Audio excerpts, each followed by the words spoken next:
I typically, I don't go up and do chapters and verses, that sort of thing. It's just not, well, I'm odd, okay? Let's just say it.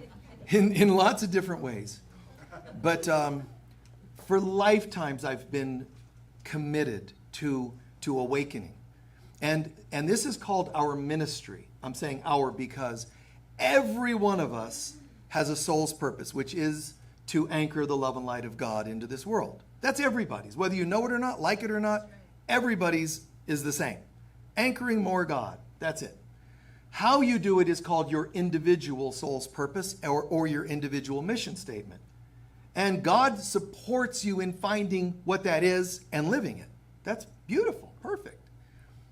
But collectively, it's about more God until you can't tell the difference from left to right, up and down, and so on. Just the perfect, beautiful light of God. And today, we've been, I don't know how, these things just happen because the talk just, as it happens, right? And so I don't foresee, I think all month we're going to do this. I don't think about things like that. It just happens. And I can just see right now this beautiful and deep progression that's been going on, this about our identity, the importance of knowing who we are.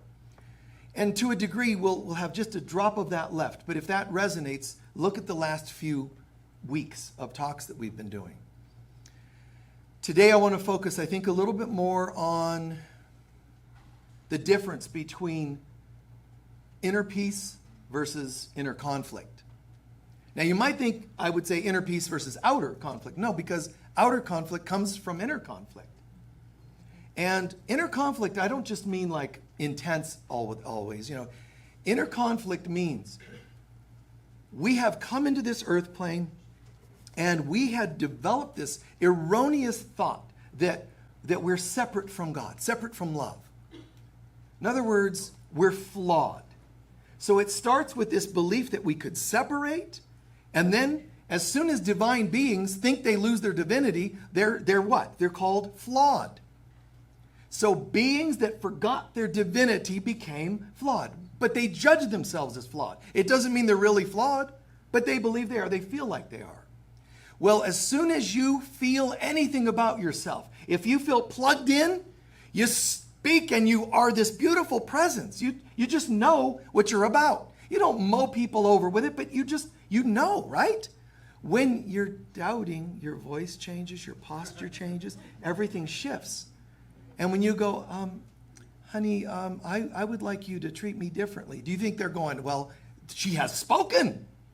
No, they can see you. They can see. They're just going to divide you from the herd and take you out.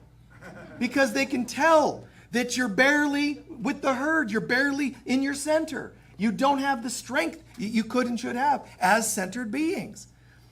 This is partly what Jesus meant when he said, when you get hauled before the courts, don't be anxious of what to say. I'll speak for you. It doesn't just mean the courtrooms. It means people that doubt you. Let me show you who you are. Don't try to react and overcompensate, which is what humans tell you to do. You know what you need to do? You need to find your voice. No, you need to find you. Then your voice will be easy. If you don't know who you are and you find your voice, all you're going to do is strain your throat. Hi, I'm learning to find my voice. But you didn't. And even if you speak fully, it's going to be compensatory because you don't know who you are. Okay, identity. So, inner peace. Inner peace. What is that about? It's one of the beautiful effects, as is joy and abundance. Inner peace is one of the beautiful effects, outcomes, gifts that come from knowing who we are. So, there's a problem, though. If we're really honest about, everything in life and about ourselves, we would accept the following, that every outer challenge that you can have is a mirror of inner conflict. Every annoying person is mirroring, hey, how are you feeling about yourself today? I would be great if it weren't for this annoying person. Test failed. Because you just said, well, there's somebody over here that has power over me, and I don't know what to do. Well, Well, you just affirm they have power over you. How do we know you affirmed it? Because you react to them as though they have power over you. See it, own it, release it, and come back to your center. Yes, that involves work. It's not like you just wear a special ring and it's going to happen. It's not like you just find a special person and it's going to happen. No, it's light work. It's why we're light workers, because there's work involved to anchor that light. So this world is going to test you. It's going to push, it's going to push your limits and the boundaries and all that, but back to your center, back to your center, back to your center. The digression, as I said, divine, one with God, perfect. But then we doubted that, which is going to result in me being conflicted inside, because that's where I'm doubting. I'm one with God, then came, well, I'm not sure. Uh-oh. The I don't know means you can't be in heaven because you doubted whether you're heavenly. If you're not heavenly, why would you be in heaven? We doubted who we were. Then we leave heaven. Now we walk around the earth, float around the earth at first, but eventually walk around the earth holding that frequency. I don't know who I am. The universe just says, and so it is. So we're going to give you all kinds of tests. You'll either fail because the ego is going to keep playing off of you not knowing, or you're going to go, oh, I got it, light bulb moment. I do know who I am, and I need to speak here or I need to not speak. I need to do or not do. Guidance. You plug into your inner GPS, your inner guidance system, and clarity comes. But humans think you react louder, and that's finding your voice. What happens is you plug into God, and when you plug into God, you plug into peace. When you plug into peace, you find that you don't even have to say much. You don't have to argue with people that don't get you. It's like, it's okay. It's like, I've shared before. Now and then, it's very rare that it happens, but it's happened where I get pulled over for a traffic violation of some kind. And I remember one guy, they do a speech at the end when they say, if you want to dispute this, let's say it's a stop sign I've gone through. If you want to dispute this, you can show up at court. I go, why would I dispute it? Even if I didn't do it. I've done it many times when you didn't catch me. It's all okay. Like, seriously, like, what? Yeah, I'm going to go, Your Honor, I can't believe he's oppressing me like this. Come on, I'm not going to go whine about a police officer. How many times I've done this it's like, no. So when you really start getting who you are, you feel less threatened by all the stuff. So you react to it less. You argue with it less. You try less often to prove that they're wrong. That doesn't mean you never speak. I'm just saying you learn to come from your center. And when you're in your center, I have very little to tell you about argumentativeness. And when I do need to speak, I will, but I'll be coming from here, center, rather than, reactions, which is typically where people come from. So this thing, we separated, we started doubting ourselves. After all, I was in heaven, now I'm not. What have I done? Do you think that sounds like a person of tremendous self-esteem? No, what have I done? That begins the frequency of self-doubt. But I don't know what to do with it, so it creates something called inner conflict. I don't know. Maybe I should do this to make up for, maybe I shouldn't. Inner conflict. Now, I haven't even talked about your life. I'm talking about something that happens in here. Now, once the inner conflict is kicked in, you're going to see it manifested in the mirror called the world. Outer conflict. And oh my God, how many different forms? Infinite number. Clearly through every incident, every bill you have to pay, every person, all kinds of things. So the solution in a nutshell, interestingly enough, is, remember, it starts with the belief we separated, then we feel flawed, then we start to have inner conflict, then we have outer conflict. What humans do is blame the outer conflicting images as if I would feel better, which means all those other pieces I just named would be healed if only you did this and that. But as you grow and you get on the spiritual path long enough, you realize, oops, it's not going to be through the others. So the reversal of this whole thing about our inner conflict and outer conflicts is this. Forgive the images of outer conflict. Forgive them. Realize I hired you. All you did was mirror my inner conflict. So my not knowing who I am manifested as you being annoying. And you are annoying. You know, you don't have to pretend that they're not misbehaving. The way Jesus says this in the Course in Miracles is they are misbehaving. He says, but don't tell them that, please. Because all that'll do is trigger them and make them annoying for other people. Don't tell them that. Instead, inside, say, you know what, brother, sister, I get it. I'm not excusing your behavior, and I'm not pretending it didn't happen. I'm going to say, instead, what I do know is that it's a mirror. And I can learn something from this. So I will learn something from this. I will not walk away ignorant and blaming something on the outside as though it has power over me. Instead, I get it. Forgiveness to you. And I don't just mean people, circumstances, events, etc. Forgive. Whatever you understand forgiveness at this point in our lives to be. I'm releasing. I'm letting go of the power I thought that I had given it. Fine. Forgive. Then I go in and forgive myself for the inner conflict that manifested as the outer conflict. Why am I experiencing inner conflict? Well, this is a pattern of whose? Mine. This is a pattern of mine, and it's time to forgive myself. And not only for my conflicts, but for my belief that I'm even flawed and would create conflicts. And eventually you have to forgive one more. Not only others and outers and others, not only yourself, but one more, God. And people go, well, I don't have to forgive God. Yes, you do. Yes, you do, actually. You know why? Because everybody's got this something inside. Why didn't you keep this from happening? Why didn't you keep me from leaving heaven? Why didn't you, see? There's this subtle little thing we've got towards God. Some of us would never want to own that. It's very challenging to own, but try it. God doesn't mind. It's not like God's like, oh, I can't believe, oh my me. Oh my God. My me. I can't believe you would think such thing. God's like, what? You kidding? Of course you're going to feel this way. You're nuts. Come on, it's okay. So there's that. Forgiving God as well. But remember this. Most of us believe that we have God within us, right? Yes. So therefore, when other people annoy you and God is within them, you can't exclude God from your resentment. Gotcha. See? You're like, oh no, this doesn't apply. Oh yeah, that applies. So there it is. So therefore, when you forgive, you think, well, do I have to forgive God?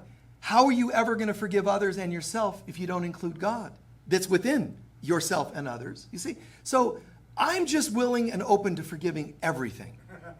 That's it. Just keep an open mind about the whole thing.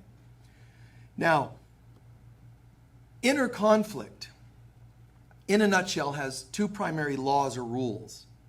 The first is that, let me do outer conflict first, actually. So inner conflict, the first rule is that inner conflict mirrors out as outer conflict. So the first rule to understand conflict is that outer comes from inner, and we've got to own that. If you don't get this, the rest of the talk won't be much helpful to you.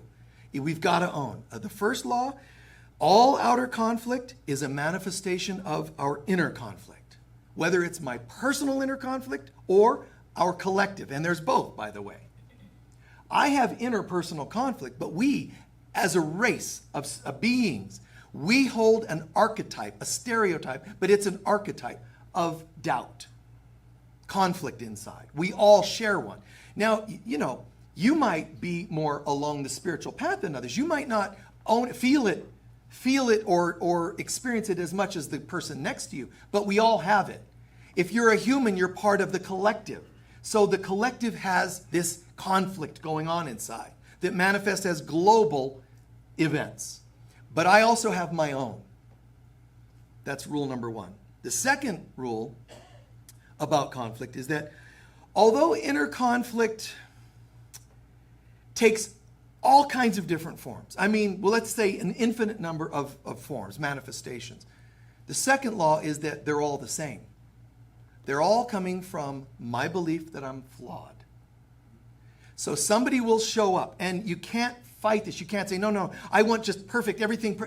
You're in a flawed world mirroring our flawed belief systems. And you can say, oh no, my world isn't flawed. I don't agree with you. My world is just unicorns and light. But guess what? You'll still get sick. Somebody is going to die today out in this world. There's wars going on. You might be fine in your little living room, but there's still people struggling. So what does that mean? That collectively, guys, we still share hurt and fears, and they're mirrored out in the world. So even if you want to own your personal life is pretty good, you're still part of the collective. And you can't help heal the world unless you own your role to help turn it around. Is that making sense? All right. So inner conflict is similar to being at war with ourselves. But since God is within me, if I have inner conflict, I'm also conflicted with God. Which again, boom, it's a kind of a tough thing to hear, but that's the ticket. That's how this all goes. I'm going to own that I'm conflicted with everything. Now that's a really weird and sounding negative statement. I'm just going to own it so I can turn it around. If I don't own it, I can't help it. So the secret to ending all conflict is ultimately rooted in giving up the war against yourself and God. The outer world will start to look differently when you do this. But you got to still be willing to step in and own our part and give, I'm going to just give this up. I'm going to give up, like conditions and agendas that I've got that make me think my world will be better if only. I'll go ahead and stop telling God how to fix things. God, look, I know you're busy, so let me just give you my list. So I don't have to take too much of your time with discussion. And here's my list. Fix these things. God won't perceive them as flawed and needing fixed. So if you're really going to surrender to God, it's going to have to be unconditional. And when you do that, it's going to mean, I don't know. I don't know. All I do know is what I'm asking you to fix out here. Instead of just saying, I'm going to, bypass my part, I'm just going to say, God, problem, you fix it. God's going to say, well, where's your part? I have no part in this. And God's going to say, it will not be fixed. Not until you show up. So light workers aren't supposed to be telling God what to do in the world. There's God, there's the world. I'm so amazing. Look at how conscientious I am that I tell God all kinds of things to fix. I pray regularly about things God should fix. I'm such a light worker. No, you're not. You're dim at best. You're not a flaming light. You're dim. Show up. All right, fine. I'm going to show up. I'm here. I don't like this. I don't like what I'm seeing because God doesn't see it that way. I don't like what I see. That person's sick. That person's dying. That struggle. That war. I'm struggling. God, help me to see it differently. And God is like, oh, wow, this is great because you're part of it. If you now open up and let me heal you, you'll be healing part of it. It will start to fade and you'll see a different world. You won't see an externally conflicted world because you're internally less conflicted. And subconsciously, we are conflicted. Every time we have a judgment on ourselves or others, you're conflicted. You know why? Because deep down you know everybody's made in God's image. So when I look at you and say, oh, that hairstyle's terrible, something as simple as that, I'm already conflicted. I'm conflicted about telling you that. I'm conflicted about perceiving that because deep down I know you're a holy child of God. Why am I focusing on your hair? I'm conflicted, but all conflict manifests outside. If it doesn't happen yet, it's going to. Just let it have some time. Keep feeding it, and it'll eventually show up.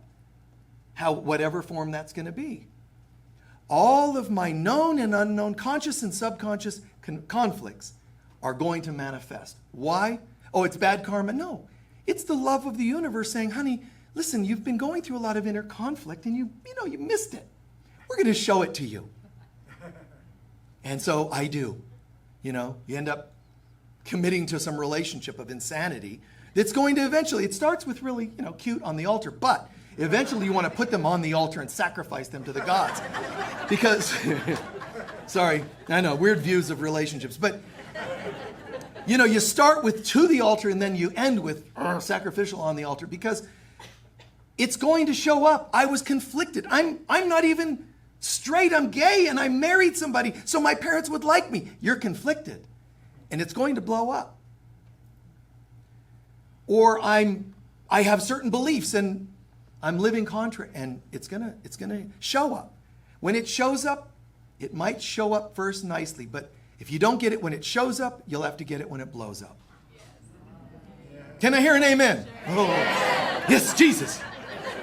So, all inner conflict will end simply as we accept the opposite, guys. Let me accept my goodness and the goodness of God. Instead of being conflicted, I know I'm supposed to see people as nice, but I don't like them. That's conflicted. Turn it around, learning to accept not only your part in the evils that you perceive in people, don't forget the opposite. Refill. Don't just empty your cup. Refill with the opposite, which is, I need to also see your goodness. And when I don't, I think I'll bring that to the altar. Hey, God, funny thing happened on the way to church today, or on the way to work today. I started my day, Om Mani Padme Hum. I started my day, Namaste, universe. We're all beings. We are the world. I chanted and sang, and we're all peace and love. And wow, it was really great. As soon as I got on the road, somebody cut me off, and I was like, oh, own it and laugh at it. Isn't this funny? I didn't make it 5 minutes into my day, and I was already externalizing my inner conflict. Because deep down, before it happened, I was going, we're all one, and we love. Love is love, and I'm love, and you're love, and we're all love. But deep down, I also have, and people just annoy me. And that's going to be inner conflict. Don't hide it. Don't think that that's what makes you spiritual. Don't hide it. See it and laugh at it. It's all right. See it and laugh at it. I jokingly say to people, because you hear folks talking, you know what the world needs? We need a new president. You know what the world needs? We need new rules and laws, and all these. And my answer, I go, you know what we need? A pole shift. Yeah. Boom! And some people are like, whoa, we thought this guy was spiritual. That's my humor. What we need is a pole shift. Because humans love to learn the hard way. There's almost this addictive thing about not just learning lessons while they're still here. I've got to see it blow up on the outside. This human thing, that's the human condition, but we can turn it around by retiring the images on the outside that keep blowing up to show you what's happening. Bringing them to the inside where you authentically, responsibly process them. Put them on the altar to God, let them be released, but don't forget, after emptying your cup, and you know what I really want instead? Show me their goodness. Now, if you can't see someone's goodness, do not shame yourself. Just say, it's not time yet. I'll get it, and you will. What are you going to say? No, there's some people, like Adolf Hitler, everybody always uses him. Adolf Hitler, there can't be any goodness. Try not to prove that there's beings with no goodness. Be careful. Try not to prove it, because when you do, since we're all one, you've just condemned yourself. A part of yourself has no goodness. That's what you just said. Be open. I just can't see it. You don't know who I was married to. Even my friends agree. They all have pictures and they put satanic little horns on their head, of my ex. And we've all agreed there's no goodness in them. Be careful to try to not prove something like that, because you will be condemning yourself.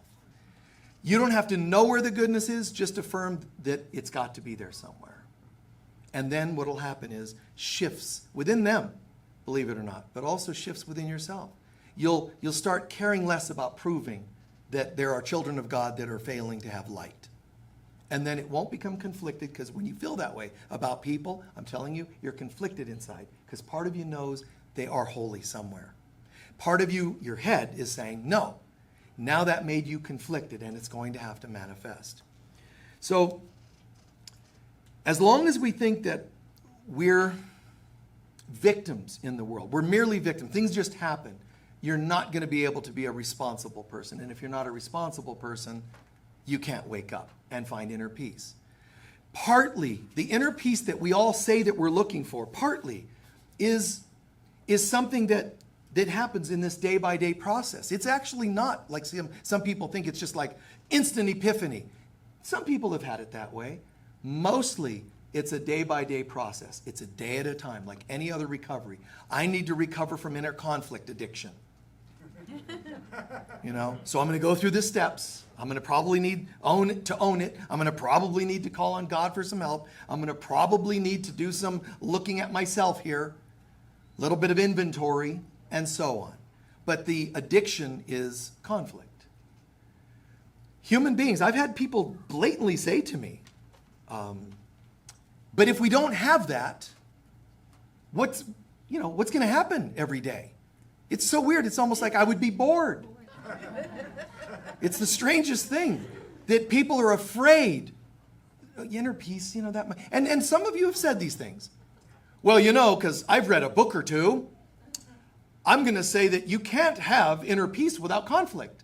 And then they have some really great rationale. No offense if this is you, but you're nuts. Listen. You're going to have some great rationale, which is usually this. And you guys know where I'm going, but how would you know what peace was like if you didn't have conflict? That's a great affirmation to live by.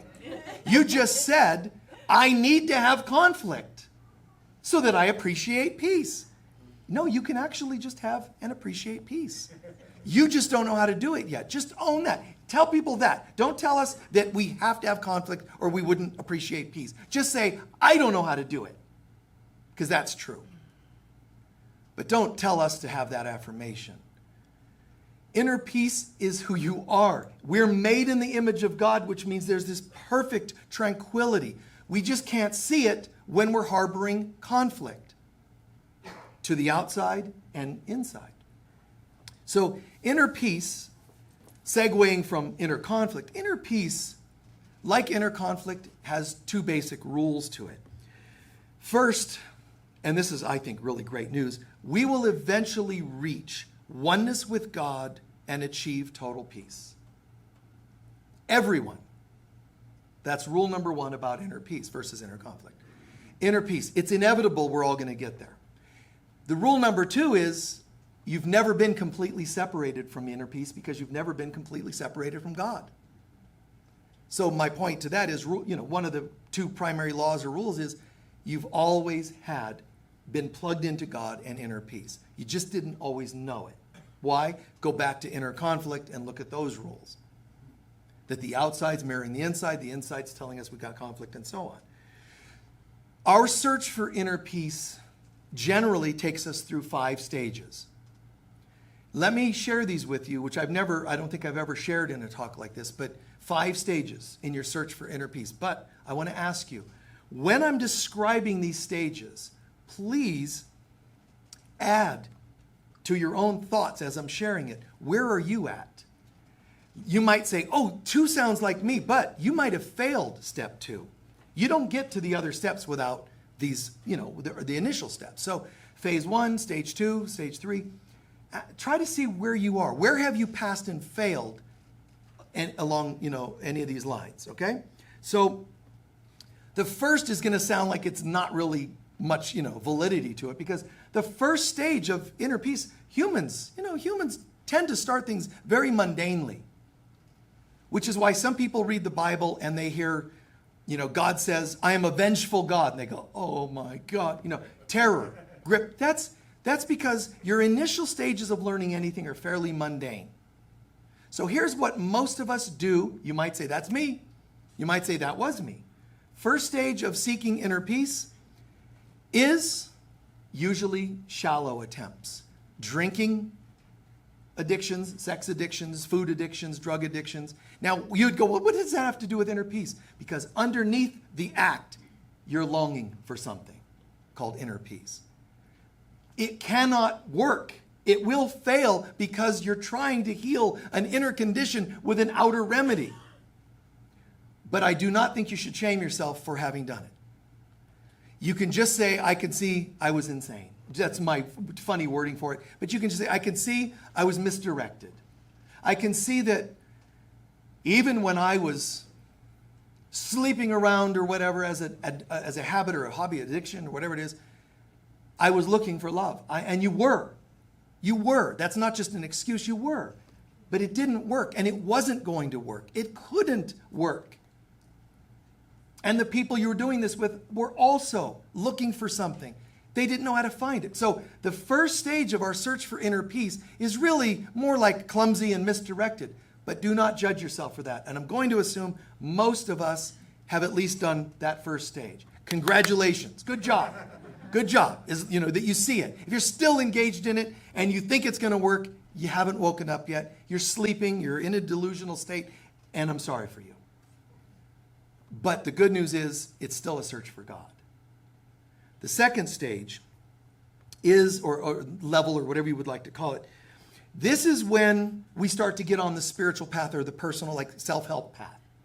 Most of us would say, I've made it to that stage, people watching this kind of a program. So this is when you're starting to practice forgiveness, you're learning prayer, you're doing gatherings, you're going to gatherings, centers like this on Sunday. Stage 2 is where you're not doing it in the misdirected way. You're doing it more responsibly and spiritually. Again, I congratulate you. All right? Going to sacred sites, all these really cool things. This is all about, my awakening, but I'm using things that are real as opposed to just external things. It's real because it's about me learning inside, isn't it? So it's not so much external. The downside with this second stage of seeking inner peace is sometimes we get caught up in, okay, I have some spiritual friends and we're going to go to the Himalayas. And we're going to meet with, lamas and monks and masters, and wow, it's going to be great. If you still make it about people or things on the outside, you're still discovering that stage 2 is not quite there. Not because there was no good in it, because you're still externalizing it. You're still making it about the book you read.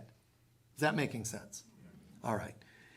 The third stage of achieving inner peace inevitably it arises within each of us when we start to apply the things we learned in stage 1 and 2.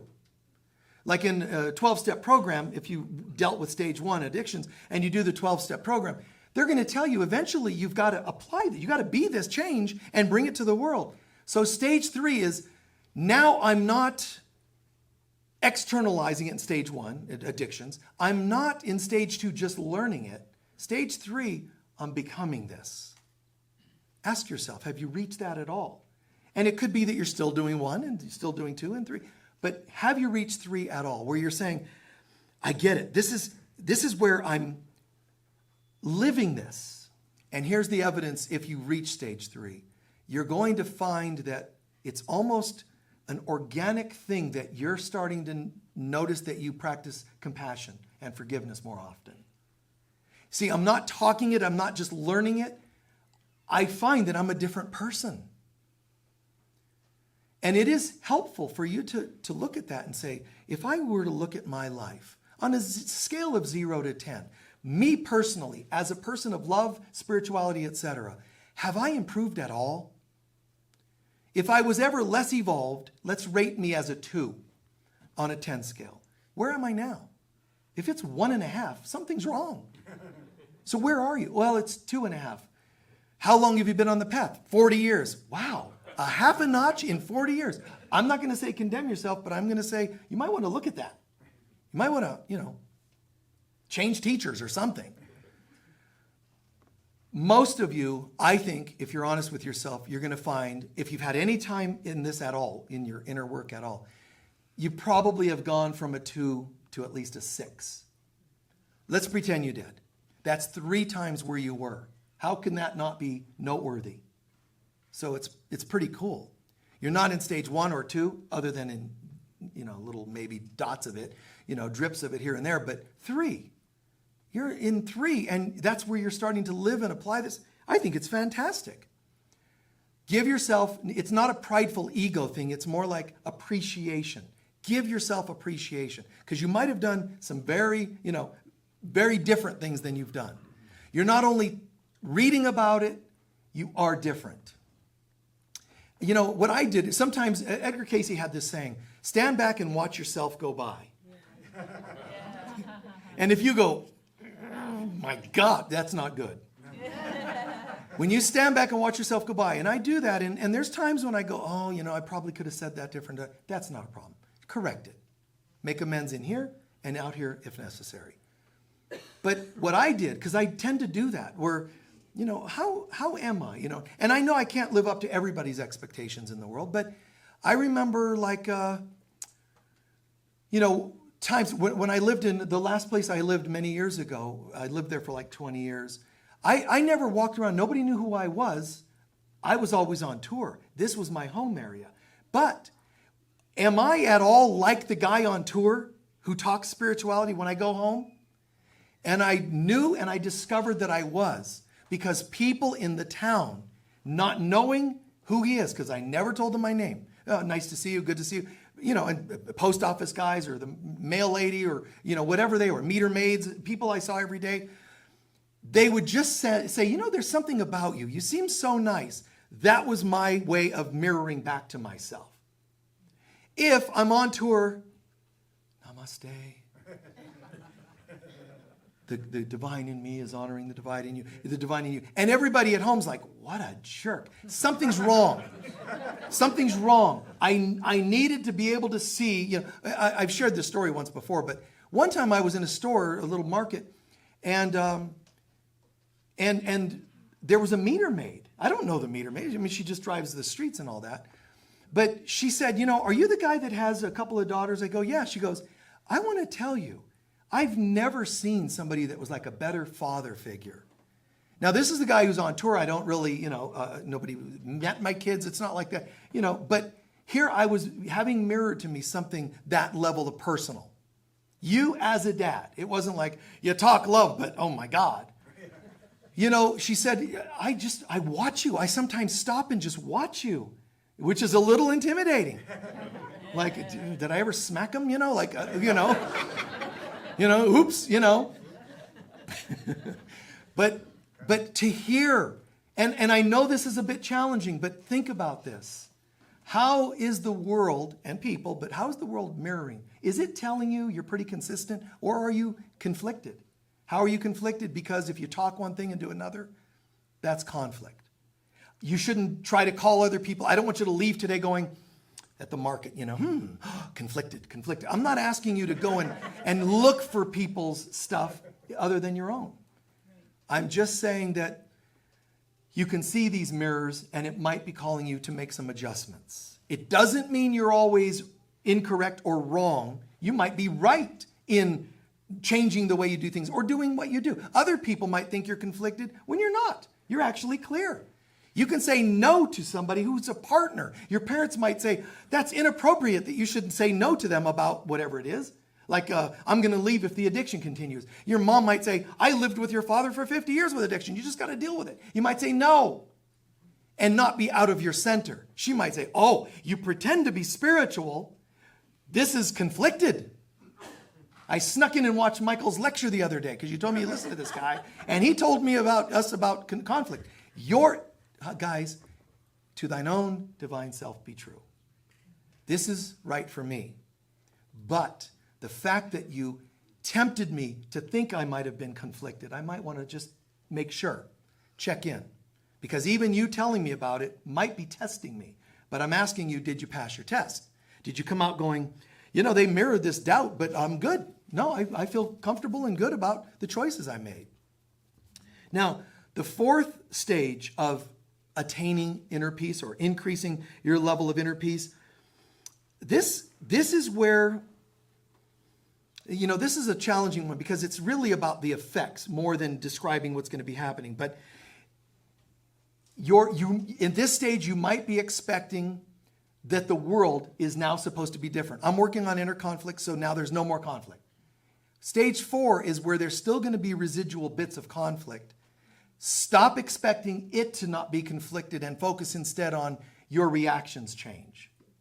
So in stage 4, you went through those first, and the third was, I integrate what I learned.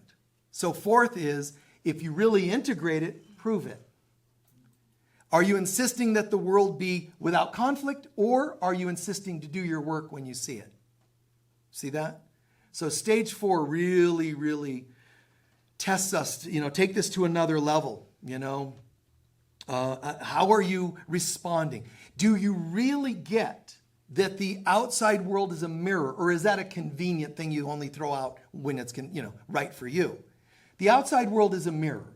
If I'm seeing conflict and I get triggered, and be careful, watch this, but if I get triggered, I know where to go.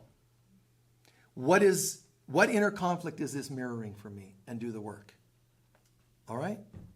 But watch the expectation that it shouldn't be there now that you've read A Course in Miracles for a whole week. Okay? Stage 5, the final stage of achieving inner peace. This one I love. This one I really love, because the 5th stage is really like, it's not about what you're doing to attaining inner peace. The first 4 is about you doing to some degree. The 5th stage is, I'm not doing anything. It's as though God simply reaches down and touches my heart and says, I want to thank you for all the work you're doing to come home. See what I just did there? Wow, it's a feeling, but that's inner peace. The first 4 are you trying to attain inner peace, and you will get that here and there in different forms. This one isn't about you doing. This is the real McCoy. This is, while I'm in a body, this is as close as I'm going to get to tranquility and inner peace. But it's the work I've done in the first 4. Spirit reaches down. This is not predictable. This is not under your control. This is spontaneous moments of ecstasy, beauty. Spontaneous moments of supernatural goodness, where the heart just goes, wow, what was that? Or you will know what it was, whichever. Because sometimes it's like, what was that? And other times, oh, there it is. You're going to be tempted to go, do it again. I said it is not under your control.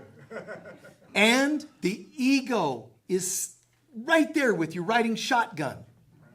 Fine. I guess you attain some inner peace. Yeah.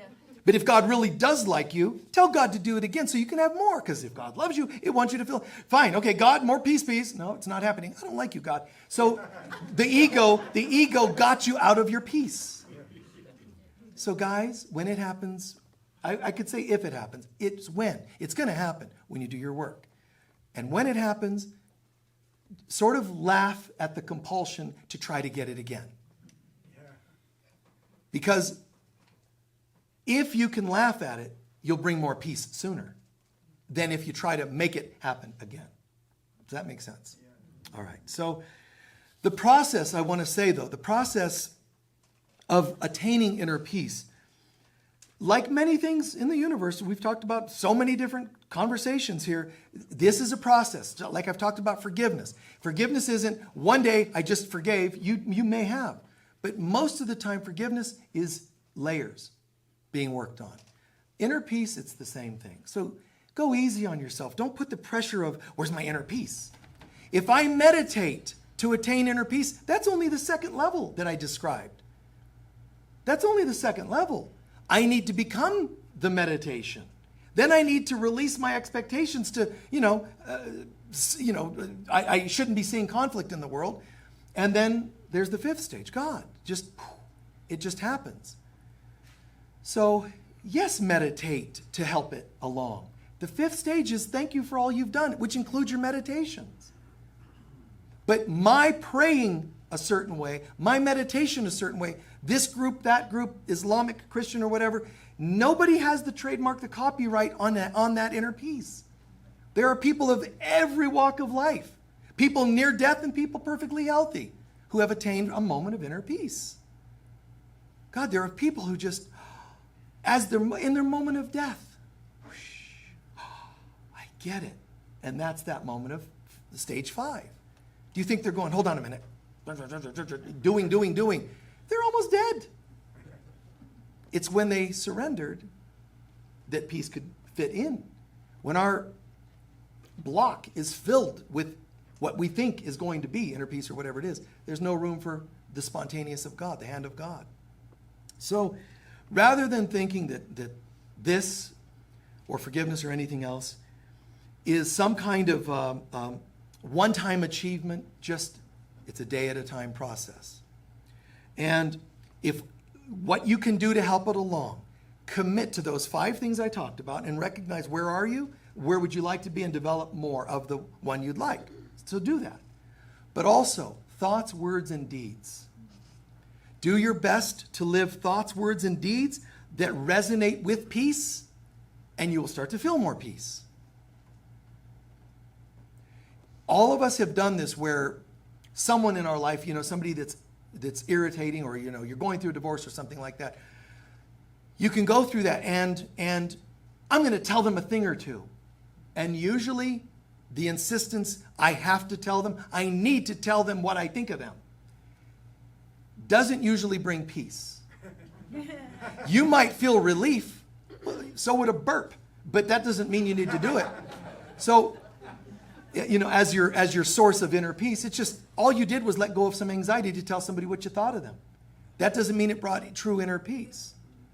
Now remember, the wording I used. I need to tell you what I think of you.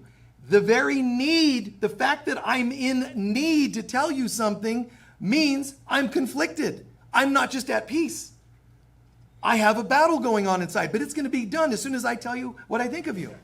No, it will not, because you already affirmed. When someone says to you, I need to speak, stop. Try to stop it right there, if you can. You might just listen from a centered place. But if it's you especially, stop it right there. Why would I have neediness? You know that can't go well. Why would you want to hook up and marry somebody? Hi, listen, I'm really in need of a partner. Would you like to get together? No. No. I would like you to experience more fullness, less neediness, and then let's join fullness. My fullness, your fullness. Great.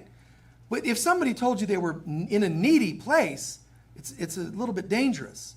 It's the same with needing to voice yourself. That means something's wrong inside and I need to get it out. Instead, you need to get it in. Go in here, work it. And then if you'd like to share what's going on, that's okay. How do I know it's a better place? Because there's more peace. I was at first agitated, but now I have more peace. Can I now share what was happening for me? Yes. Because you're not coming from the triggered ego place. So, also, in achieving inner peace, please remember, if you find yourself still falling into conflict once in a while or consistently, please remember this. You can't go and lose inner peace in this world unless you have determined that this world's triggering you still.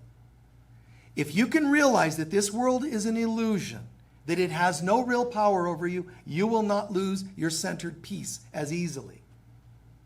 This is a very tough, piece for us all as tools or homework. But watch yourself, because you usually lose your peace because something out here was given meaning that it need not have. Right? Or importance or power that it need not have. I feel great as long as nobody rejects me. Somebody rejects, how dare you? Which is saying, you're making me lose my peace. The universe is saying, you must have already been conflicted about how peaceful you are, and they're mirroring it to you. Got that? Yeah. So we think the outside world triggers us and takes us out of peace. What I'm saying is, you're already conflicted about your center in peace, the quantity and the commitment you have to peace, or you wouldn't have been able to so easily get pulled off. Your irritation at them, you think, is about pulling you out of center. You're irritated that they showed it to you, that you're already. That's what's really happening. So don't tell people, I hate what you've done to me. Say, I hate what you mirrored in me. Wait, then I can't really hate you because you're mirrored. I hate me. Exactly. And they'll be so relieved to hear you say that. So don't say it. Not out loud. But in here, see it and laugh. Like, oh, God, this brought up some doubts I had about myself and so on. It's okay, do that. It's honest. Because that's what's happening. It's not so much what people do, it's how we feel about it. And we think our feeling came from what they did, and I'm saying the doubts were already there. It's a very challenging thing to kind of accept, to own. It's that word, responsibility. So I will start to close now in this. So when you begin to, commit more to inner peace, the changes you're going to make, I said there's these 5 bits here. Absolutely. Forgiving, yes, that's another important tool. And remembering that the outside isn't what I think it is. It doesn't have the power I thought it did. That's going to help you as well. One more piece. It's okay. You're going to start at whatever level you're at. If you want more inner peace, here's where the rubber meets the road. Here's the simple, the less philosophical, the less profoundly spiritual. Here's where we're going to go. Look at your life and start with the mundane. Are you doing things in your life that are just mundanely gross? Vulgarity. I don't put a lot of shame into bad words. One of you had a session this week and said, hey, I just want to let you know, I tend to cuss sometimes. And I responded with a cuss word, said, no way, I'm not going to put investment in something like that, but yet I don't feel grossly profane. So if that's something you're doing, and if you're not at peace with it, maybe consider letting it go. If it's drinking or smoking or whatever, start at what level you believe you're at. But it could also include opinions and judgments. To walk around, to realize I walk around in grocery stores and fault find. That might be where you want to start because if you're doing actions that are not peace-centered, you're not going to get inner peace. But if you don't have inner peace, you know what you're going to have? Conflict in your life, karmically, if nothing else. So if none of this, made any sense but this last piece, at least get the last piece. I need to trim things out of my life that do not resonate with inner peace. And I'm going to start with some of the most mundane. And it's also okay for some of the mundane challenges to be people that you have to say goodbye to. Don't think that when they go, your challenges went. That was just one mirror that you retired. So when you go home, you walk into your house and you say, God, I looked in the mirror and I have 4 mirrors in my house. And I looked in 4 mirrors today and I didn't look very good and I felt bummed. It would be like removing one or more of the mirrors when you kick somebody out of your life. That doesn't mean you'll look better. You just don't have any mirrors. You still look the same. So don't think that getting someone out of your life cured you. But that doesn't mean keep them in your life.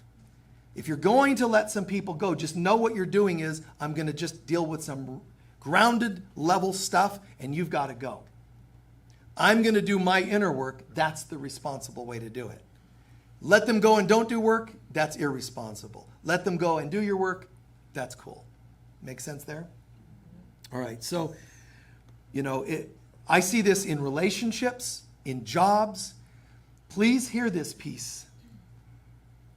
You think you're conflicted with your work. You think you're conflicted with your relationship. And let's say that you are. I'm saying it originates inside.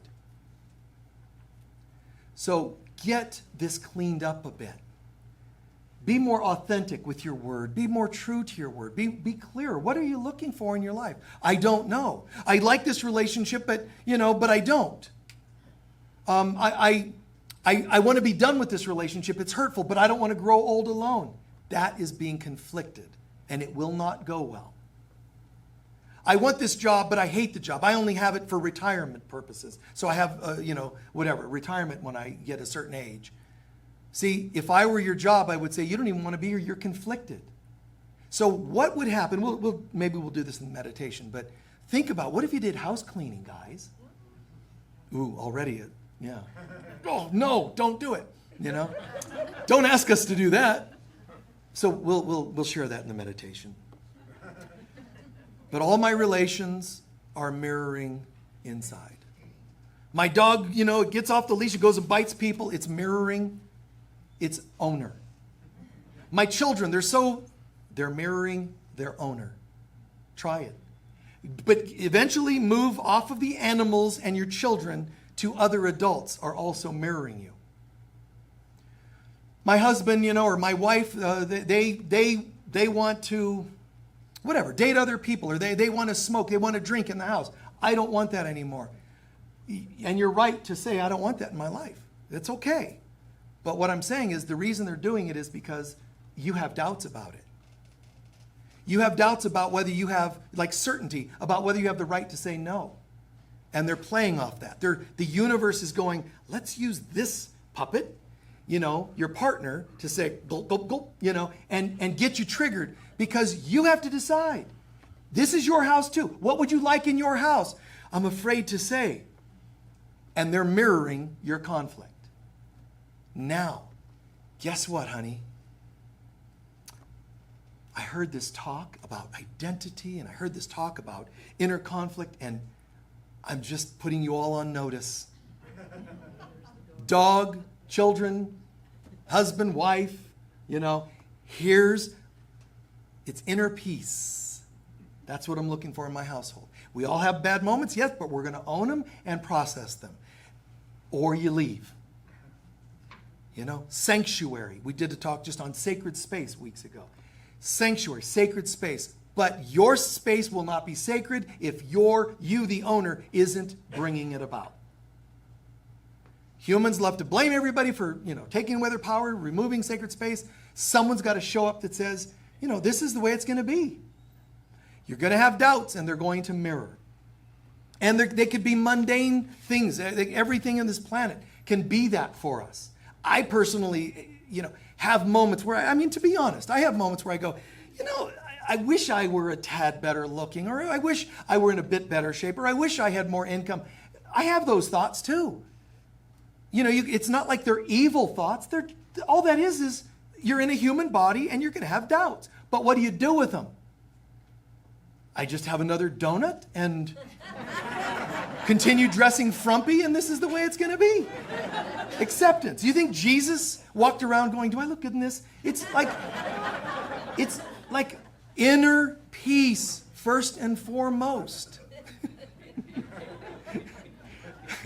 I don't know. Someday a movie of all my skits that go on in my mind about Jesus. Yeah, right. It'd be a little Life of Brian all over again. I don't know if you guys know this, but when Monty Python did the Life of Brian, it was sort of, digging at all religions and all the silliness, and intensity of it all. But they couldn't fund it. And so it was about to die. In fact, it was so much dying that some of the Monty Python guys took on other jobs because they thought, this is dead. We have to take other jobs to have money, to have an income. So some of them committed to other jobs. All of a sudden, one person was given the script, George Harrison, and he said, I'll fund it. I'll give you all the money to make this movie. And they said, well, why would you do that? He says, because I want to see the movie. Now, when you're willing to put $1 million into a movie just because you think it's so funny, that's really commitment. Anyway, let's please center for a moment.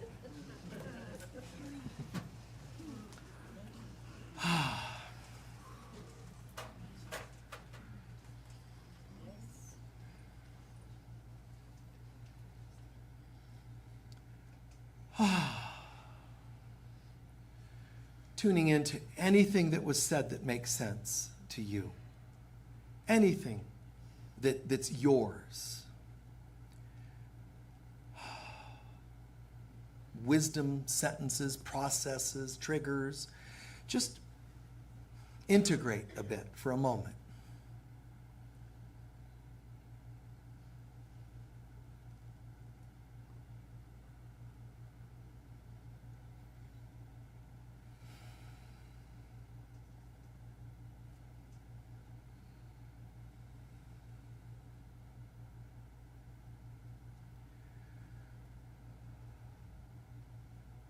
Inner peace. This is my destiny. Complete, consistent tranquility. It's my destiny.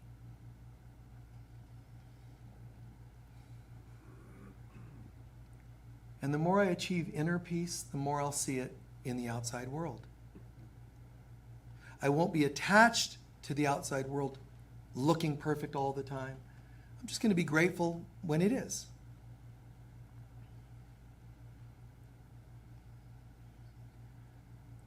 Take a moment to assess any time in any way that you tried to attain inner peace externally. Following a certain teacher, taking a certain drug, whatever means. If it was other than gently accepting the peace inside your own heart and soul.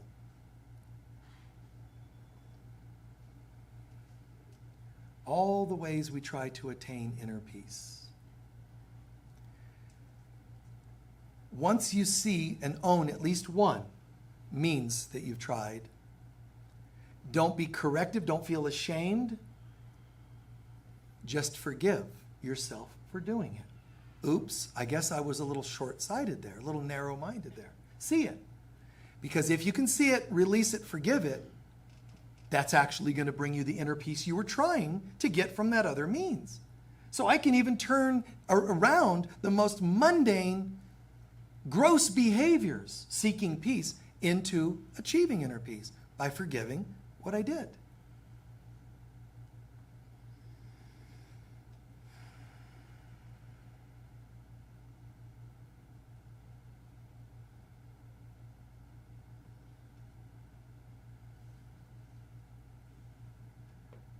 In those various steps, where have you been? Where are you? If you consider the 5 steps we were talking about, which stage of peace are you in? Is it the gross behaviors, the addictions? That's fine. Just see it. Where are you? So desperate for it that you try it in all these external means. Through other people.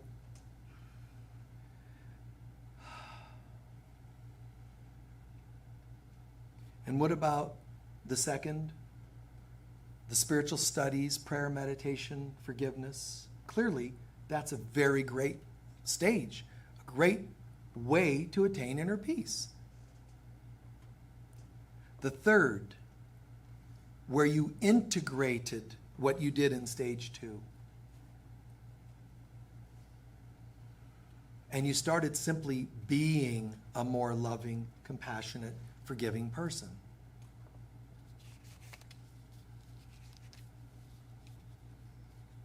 Or have you been at stage 4 where you find yourself having done so much work, starting to see the manifestations of it, but catching yourself by assuming the world's going to continue being perfect now?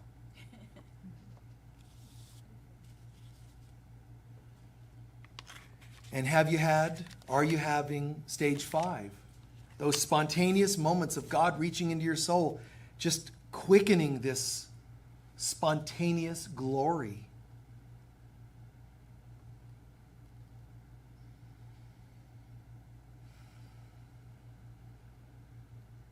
And not only where have you been, but also, can you see where you had any of these and oops, lost them, failed the test? You attained some, but then you made it about some special person or place.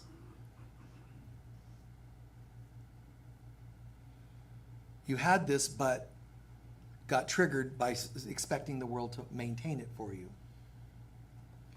Be willing to own those slips, because if you do and you forgive yourself, you will attract a greater quantity of inner peace. Through even your mistakes, you'll attract greater quantities of inner peace. Turning it around. Inner peace. Inner peace. This is mine. This is who I am. Inner peace. And one tool to apply it in the world, bring inner peace to the world, and you'll nurture more inner peace. Love, compassion, patience. Be these things. And when you miss it, oops, bounce back, make amends where necessary. Inner peace. My thoughts, words, and deeds shall be, and my commitment is, inner peace. I will slip, I will forgive myself, and come back to inner peace. It's my mantra to be the presence of God.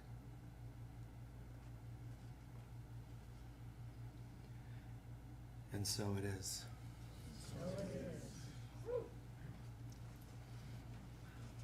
Beautiful.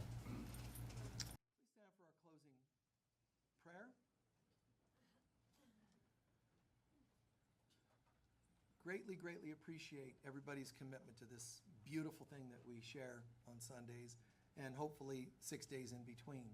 We take it with us, integrate it, apply it, live it. It's just amazing stuff to watch and to observe and be part of. So thank you.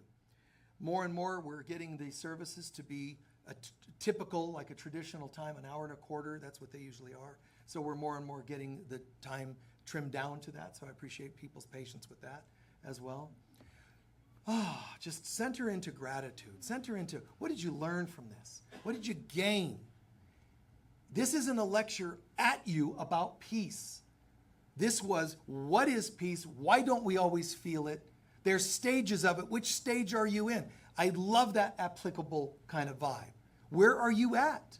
And what can you do tool-wise to get out of it? But please remember the one essential. For all the times you don't feel peace, when you forgive yourself for not feeling peace, you're bringing more peace. So you can't lose.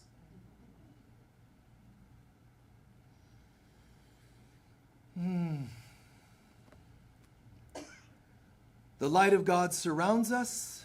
We are the light of God. The love of God enfolds us. We are the love of God. The power of God protects us. We are the power of God. And the presence of God watches over us. We are the presence of God. Wherever we go, God is, I am, we are, and so it is. Peace be with you all. Peace be with you all around the world. God bless. Thank you.